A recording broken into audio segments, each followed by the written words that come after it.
we have finished discussing about the different ethical approaches through the different ethical theories, like the teleological approach, the deontological approach, the virtue ethics approach, and also the divine command theory.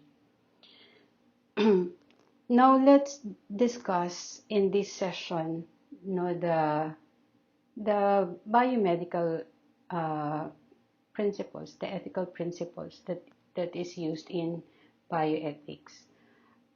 I have decided to divide the session or the discussion in shorter portions, so it will be easy for everybody to consume this information. Okay. First, let's discuss again the beneficence, the principle of beneficence as one of the universal principles of biomedical ethics. So we discussed in the previous years that they are called universal principles because they are appropriate and applicable to all, regardless of beliefs. Now, the principle of beneficence, beneficence itself comes from the Latin term bene, meaning good, and fice, meaning to act or do.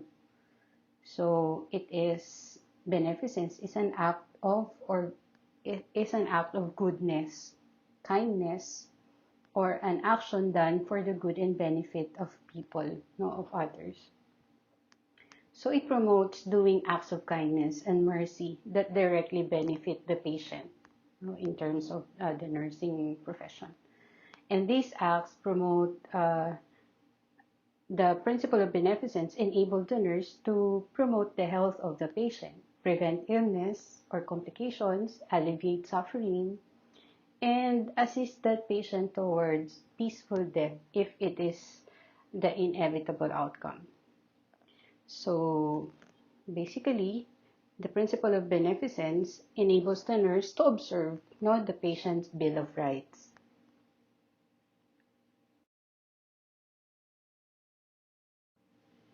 The principle of autonomy is also another universal ethical principle, and it finds its origin in the Greek word autos, meaning self, and nomos, meaning governance or rule or law.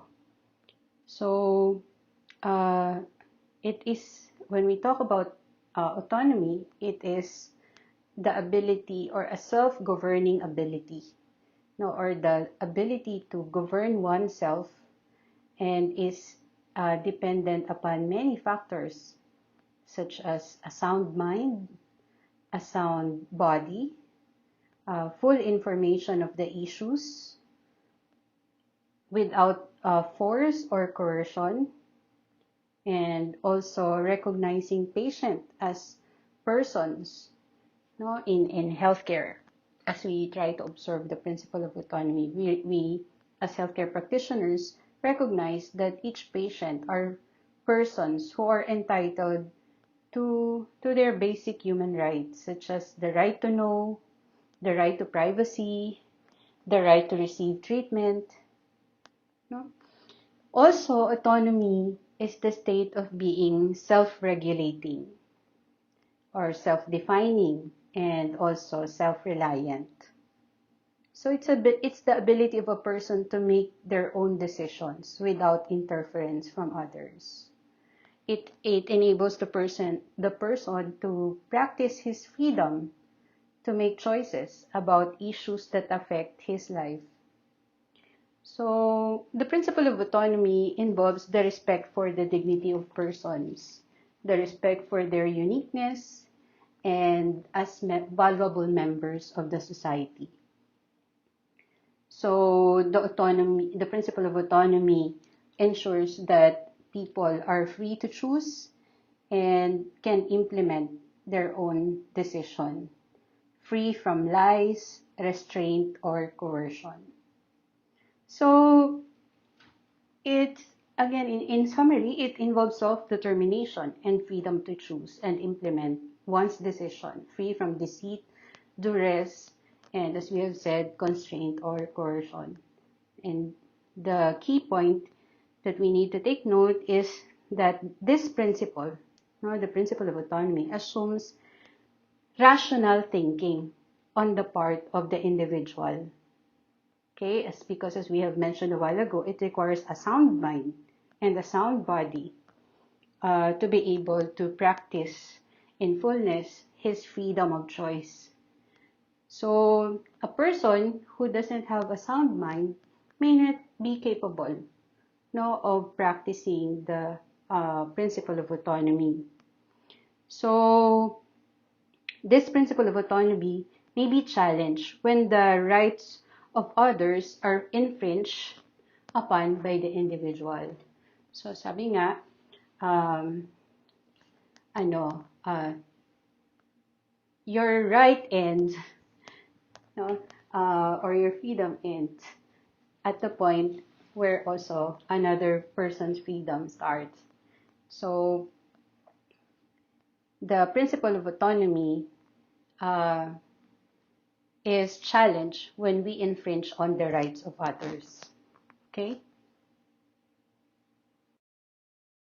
Another universal ethical principle is the principle of veracity, which is very important in the field of healthcare. The principle of veracity is the principle of truthfulness that requires nurses to document accurately. So this principle requires people to have the duty to tell the truth. So, lalo na sa atin, as healthcare practitioners. So, to maximize the efficiency of healthcare, the patient and the healthcare providers are bound to tell the truth. So, hindi lang healthcare practitioner, but also the patient. They need to be able to provide truthful information about themselves. So, we can also plan appropriately for the care that they need to receive. So, the patient need to provide, or they have the responsibility to provide to the best of their knowledge, accurate and complete information and truthful information about their condition, about their complaints and other matters relevant to their health. Okay, so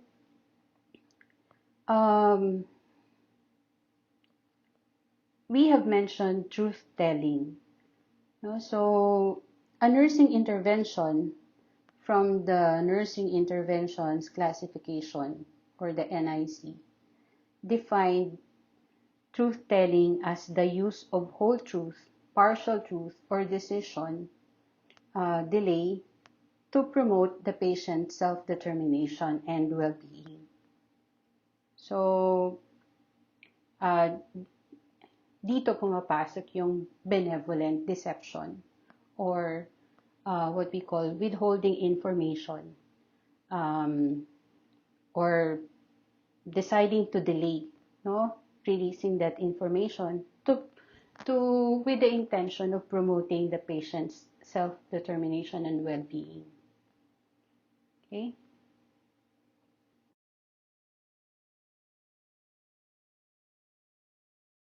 In relation to that benevolent deception, or withholding information for the time being, with the intention of protecting the well-being of the patient, because we also have a duty, or we are bound also to follow the ethical principle of non-maleficence. So what is non-maleficence? It is an admonition in the negative form to remind health practitioners to do no harm. So it is again related to the observing the human rights of people, the right not to be killed, the right not to have bodily injury or pain inflicted to oneself. Also, patients have the right not to have one's confidence revealed to others. Now, the principle of non-maleficence is violated when there is physical harm, no, that is done to a person, um, like in the case of suicide, no, which wherein the person himself decides to take his own life, or abortion, infanticide, torture, and violence. So these are all violations of non-maleficence. Also, exposing a person to physical harm, as in subjecting a person to unnecessary treatment or to dangerous procedure without a commensurate important goal. Also, harming a person's reputation, honor, property, or interest, no, by revealing confidential information is also a violation of non-maleficence.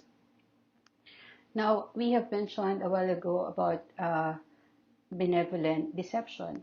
So, of course, it's always a duty to tell the truth, no, observing the principle of veracity.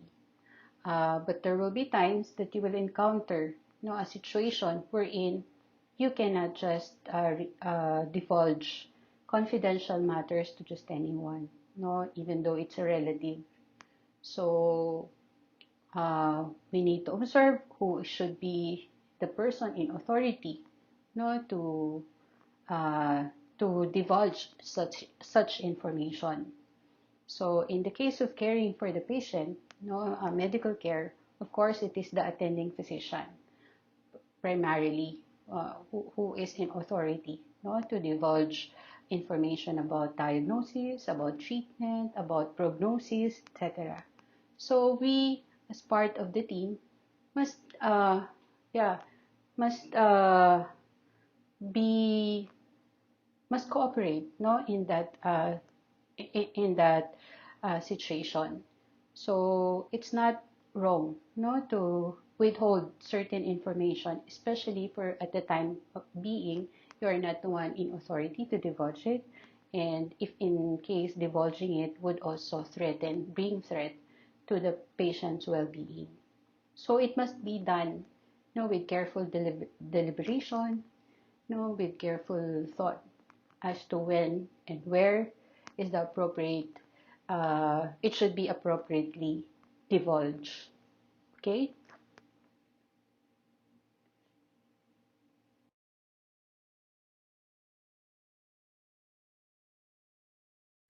Now, it should be noted that both the principle of beneficence and non-maleficence focus on doing good to others. And both principles are attuned to altruism or doing good. When we talk about doing good to patients, uh, we have what we call the principles of ordinary and extraordinary means. Of course, we as healthcare practitioners are to do good towards our patients, specifically to promote their health, alleviate their suffering, prevent illness and complications, restore their health, etc. Now, in terms of the ordinary or proportionate means, that I have mentioned a while ago, it refers to not only food, drink, and rest, that are provided to patient. So, ordinary or proportionate means also includes medicines, treatments, and operations, which offer a reasonable hope of benefit for the patient and which can be obtained without excessive expense, pain, or other inconveniences. So when we say proportionate, it means that these are those that in the judgment of the patient offer a reasonable uh, hope and do not entail an excessive burden to the patient or impose excessive expense on the family or the community. So a person has an obligation to use ordinary or proportionate means of preserving his or her life. Okay? Now, when we talk about extraordinary means or disproportionate means, It is when the means used do not offer a reasonable hope of any notable benefit to the patient. So by disproportionate, we mean that these are those that in the patient's judgment do not offer a reasonable hope of benefit or entail an excessive burden, no, or impose excessive expense on the family or the community. Okay? So a person may forego extraordinary or disproportionate means of preserving his life.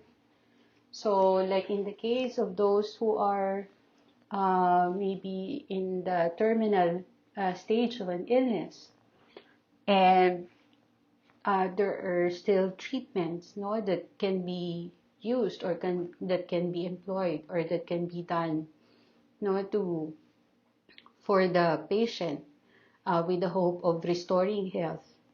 But then, if the patient decides that it would only it entails an excessive burden on their part or impose excessive expense in their family, then it's not wrong not to forego such treatment, because such treatment may be classified as an extraordinary or disproportionate means for the patient. But of course, this needs careful deliberation again, if it really qualifies not to be a disproportionate means or an extraordinary means. Take note that when the person is at the terminal stage of illness, of course, he still has the right to receive, no, the proportionate or the ordinary means like food, drink, and rest. So it's only the extraordinary treatment, no, that can be that can be refused.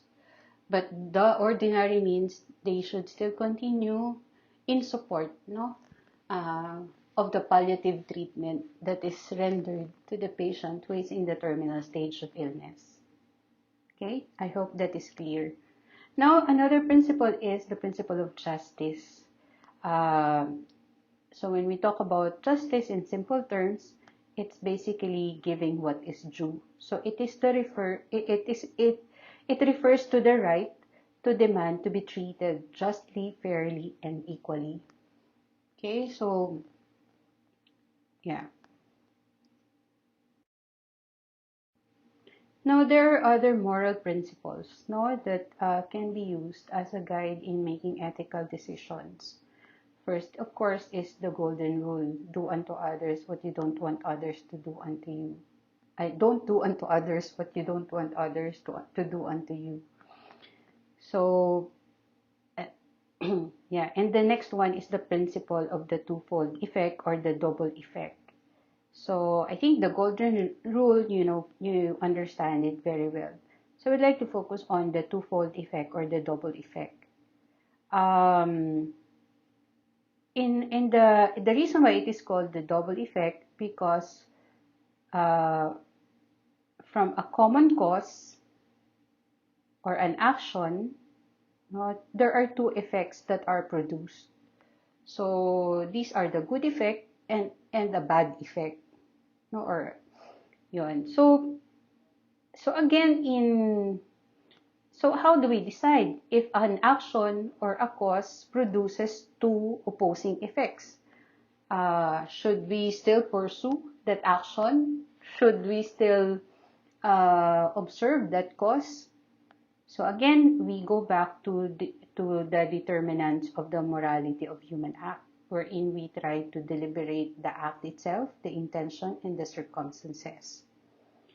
But take note that no amount of good intention or difficult circumstances can make a wrong action correct, because again, the end does not justify the means. So, so even though the intention is good and the effect is good, but if the action is not good, so the wrong action will always be wrong. Now, okay. Now, in the principle of double effect, there are 4 conditions that needs to be followed or that needs to be considered. No, these 4 conditions needs to be considered to decide if an action that has 2 effects, good and bad effects, can be pursued. So that action should meet these 4 conditions. Number 1 is the act itself must be morally good or at least indifferent. No? So, yun. And then the second condition is that the motive or the intention behind the act must be to achieve the good effect, okay, and not the bad effect. Even though it is foreseen that a bad effect may come, no, may arise, but the motive should be focused on harnessing the good effect, no, not the bad effect, okay. And then third condition is that the good effect of the act must precede the evil or the bad effect, or at least simultaneously occurring with it. No, um, a particular treatment, no, might be harmful to a person. Like for example, a pregnant woman, no, who is diagnosed with cancer and is in need of chemotherapy. So we know that chemotherapy is toxic. It can be toxic, no, to the fetus. Although of course there are studies done that there might be success, no, if it is done in the latter part of the pregnancy. So the act itself is the chemotherapy to a pregnant woman. Um, the intention is of course to cure the cancer of that pregnant woman without harming the fetus inside her womb. No? And the bad effect might be the possibility of harm towards the fetus. Okay? So the third condition would be, if in case the fetus will end up being harmed, it should not be occur before the good effect of the chemotherapy. No, so it should come after or at least simultaneous. Although yun nga, according to studies, in the latter part of the pregnancy, a chemotherapy can still be done. No, so to a pregnant woman. But then and the advancement, of course, in the technology right now might might offer a lot of options, no, on how to best deal with such treatment towards the pregnant mother. Okay, so yun, because sometimes there are treatment that the good effect comes after the evil effect, and it is foreseen already that evil effect will come, that the good effect will be brought by the evil effect.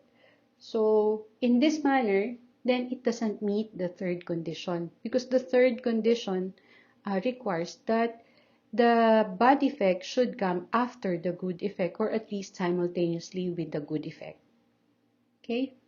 And the fourth condition would be that the good effect must be sufficiently desirable, to outweigh the bad effects. So there must be a proportionate reason, for permitting, the bad effect, because there is greater benefit, that will be that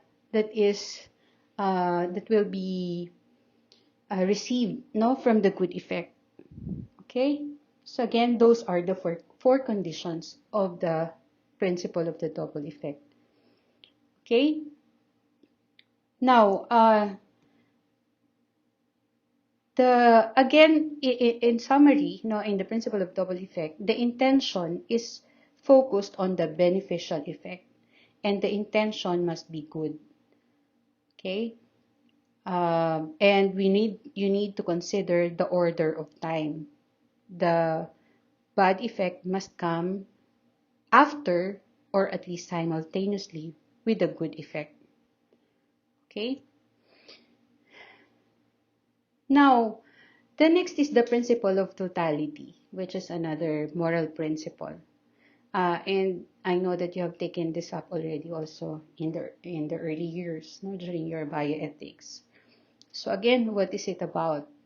The principle of totality, or the principle of integrity. Yeah, totality in integrity posits that every person must develop, use, care for, and persevere all of his or her natural, physical, and psychic functions in such a way that the good of the parts is essentially subordinate to the good of the whole. Okay, did you get that? So, in short, the whole is more than the sum of its parts. So, no matter how important a part is, it will not be above the whole, because the whole will always be more than the sum of its parts.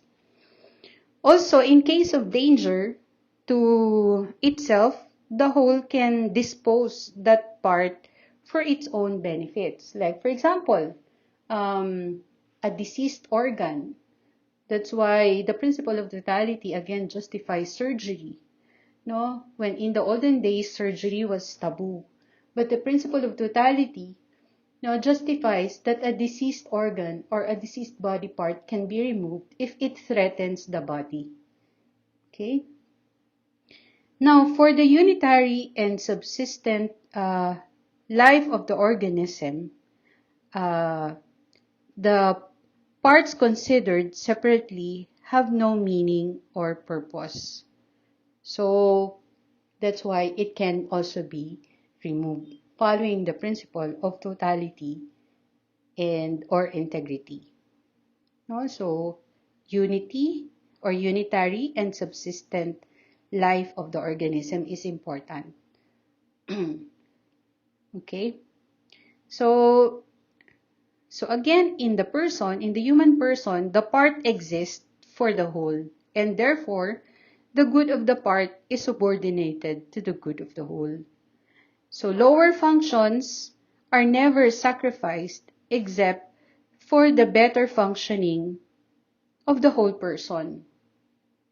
No? So if that organ naman, even though it's imperfect, it doesn't really threaten, or it doesn't affect the functioning of the person, then there is no need to remove that. But then, if removal of that, will provide better functioning for the whole person, and even then with an effort to compensate for for the sacrifice or for its removal, uh, I mean, that removal or the sacrificial removal of that lower function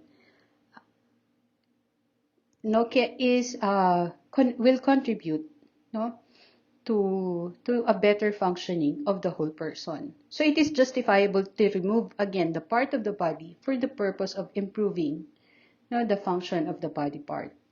Like in the case again of amputation of gangrenous foot or foot extraction for better functioning. Okay.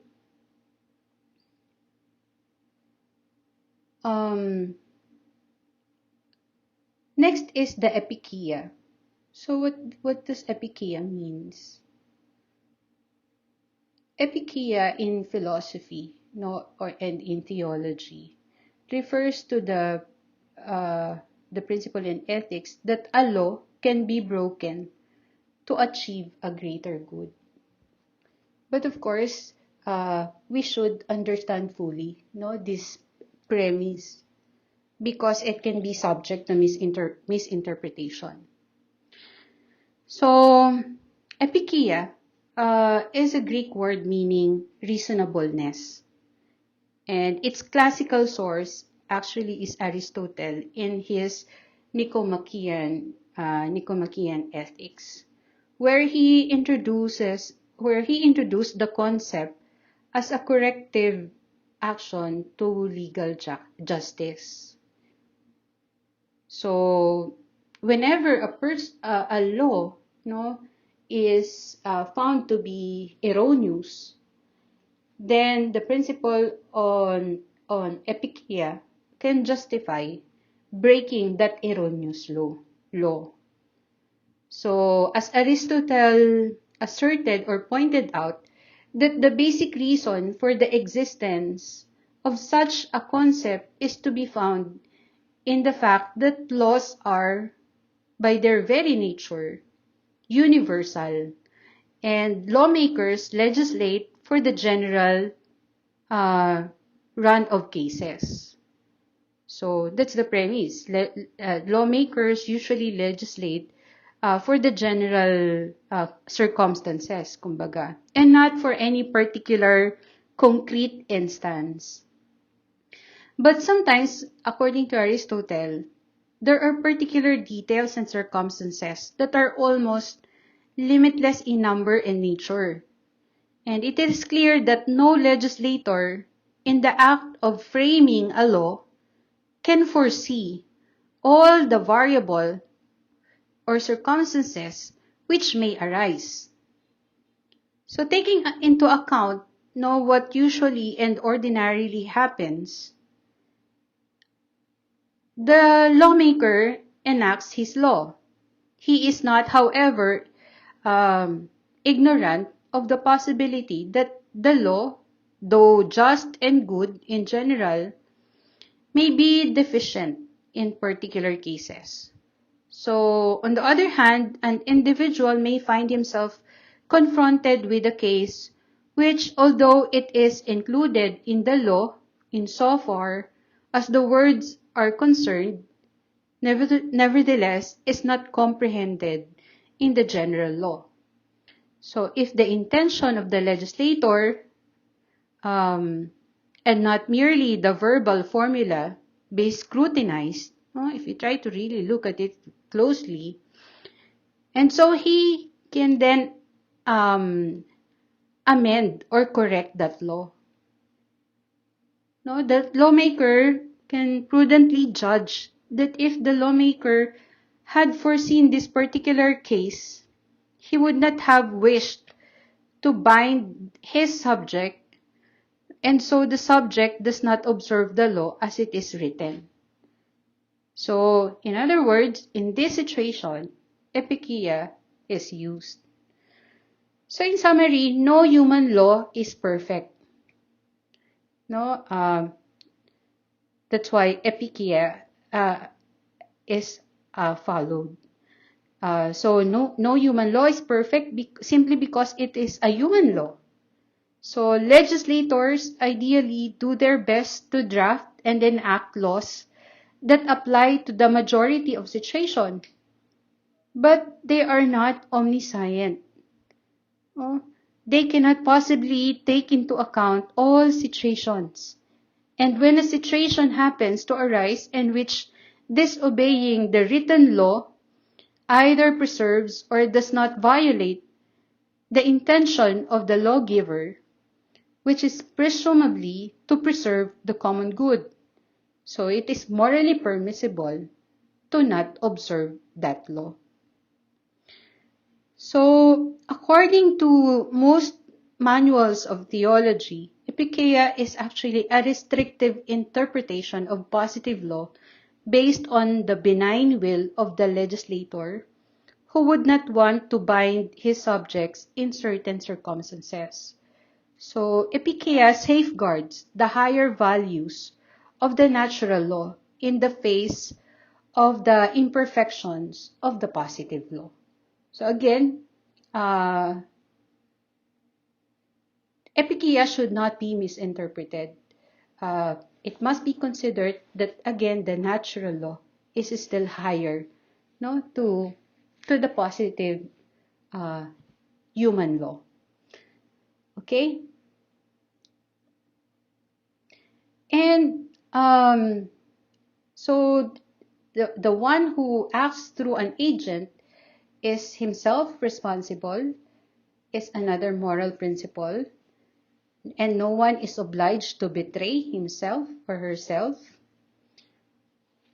Also, the end does not justify the means, and defects of nature may be corrected as other moral principles, no, that can be used to guide our ethical decisions. Other moral principles include these. No? If one is willing to cooperate in the act, then no justice is done to him or her. No? That's why some of those who act as witness, even though they are part of the crime, no, are given, of course, allowances in terms of the punishment. And in terms of cooperation, I'm not sure if you can still remember the principle of cooperation. So with principle of cooperation, it basically pertains to working with another in performing of an action. And there are different types of cooperation. We have the formal cooperation, which is a cooperation where the cooperator wills in the evil or wills the evil or the bad, either by an explicit act of will or actual sharing in the evil act itself. So, formal cooperation in a bad act or an evil act is never allowed. So, in the same manner that a nurse must never formally cooperate in immorality, either by explicitly willing the bad or the evil, or by directly sharing in the immoral act. Okay, so that's formal cooperation. Next is material cooperation, where a cooperator performs an act which in itself is not wrong, though it is used by the principal agent to help commit the evil action. So it consists in performing morally indifferent actions which makes the operation possible. So like you cooperating in the act but not in purpose. So indirectly, you are indirectly intending to do the evil action. So it's like you did not purposely cooperated in doing the immoral or the evil act, but you have provided the materials necessary. Okay, and yeah, next is a little more or less does not change the substance of an act. So a wrong act will be a wrong act, no matter how good the intention is and the consequence. So it anything doesn't change the substance of an act. Also, another moral principle is the greatest good for the greatest number, as in the case of the principle of utilitarianism. Also, no one is held to the impossible. So,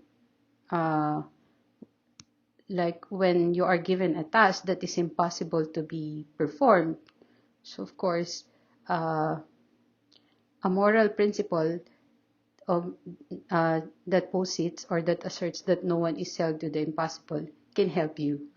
Okay, and then again the morality of the cooperation, which we have discussed a while ago, and the principles relating to the origin and destruction of life.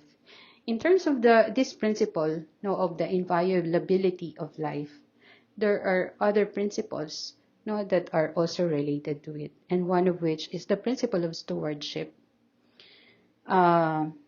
So the principle of stewardship calls for three responsibilities: personal, social, and ecological. So, in simple terms, I'm sure you can still remember, that, in simple terms, human beings are stewards of their lives because they were not the ones who created their lives. But, well, for non-believers, they would say that their lives came from their parents, no, or kaya. But for believers, they acknowledge that their lives came from the Creator. So, whichever, we are still not the owner of our lives, the creator of our lives. Well, we did not exist on our own efforts. So we are simply stewards of this life that is given to us. Okay? And this stewardship comes with responsibilities, personal, social, and ecological. When we talk about personal, no human reconstruction, as we said, God made human beings free and intelligent. So we have the right and obligation to improve ourselves if we are really to be called good stewards. But we must use it with profound respect for God's creation, especially if it will undermine the very freedom and intelligence given to us by God. Okay, so yun, that's personal. Next is the responsible stewardship of available resources. So managing resources with prudence and moderation, it comes with these responsibilities, of stewardship.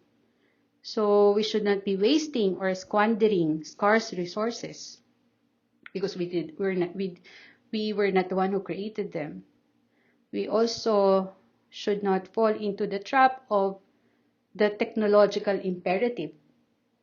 So all technological advancement, no matter how good they are, sometimes if they go against the basic morality, then we should be discerning, no, uh, which should go high. I mean, which should hold us together, okay, firmly. Next is the ecological and biomedical dimension. Our bodies, our lives, our human nature, and everything in this earth are gifts um, that we have no dominion over. We are, again, basically stewards of these. So this means we are responsible for our bodies, our lives, our human nature, and everything in this earth. So we should not, as faithful stewards, harm ourselves and others, but rather improve and care, for ourselves and others and everything in this earth. So we have to treat everything with utmost respect, use originality and creativity to cultivate them, like the plants and the animals. We cultivate them. We try to develop them. Also know and respect the limits. And also we need to recognize that we cannot contradict human nature, no matter how much we want, to do it sometimes. Like in the case of the human nature of being uh, a man and a woman. So that's part of the human nature, biological human nature. That sometimes if because of certain situations have made us become vulnerable, to having other desires, that contradicts this basic nature, then in the end, tayo rin ang masasaktan. So because whenever a man contradicts nature, he ends up being hurt. Okay? So yun. Also, along with the principle relating to the origin and destruction of life, another principle that is related to this is the principle of human dignity. So again, when we talk about principle of human dignity, we recognize the significance of being a person. So when we talk about a person, he has an inherent dignity which must be respected.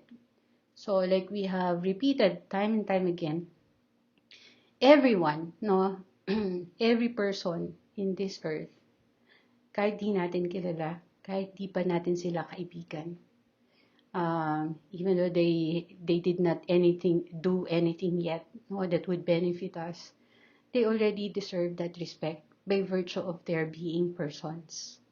Because they have that inherent dignity, human dignity, that arising from their very nature. So again, ano yung nature ng tao? That they were created beings. So since they are created beings, someone must have created them. So we need to respect these created beings in honor also of the creator of these created beings.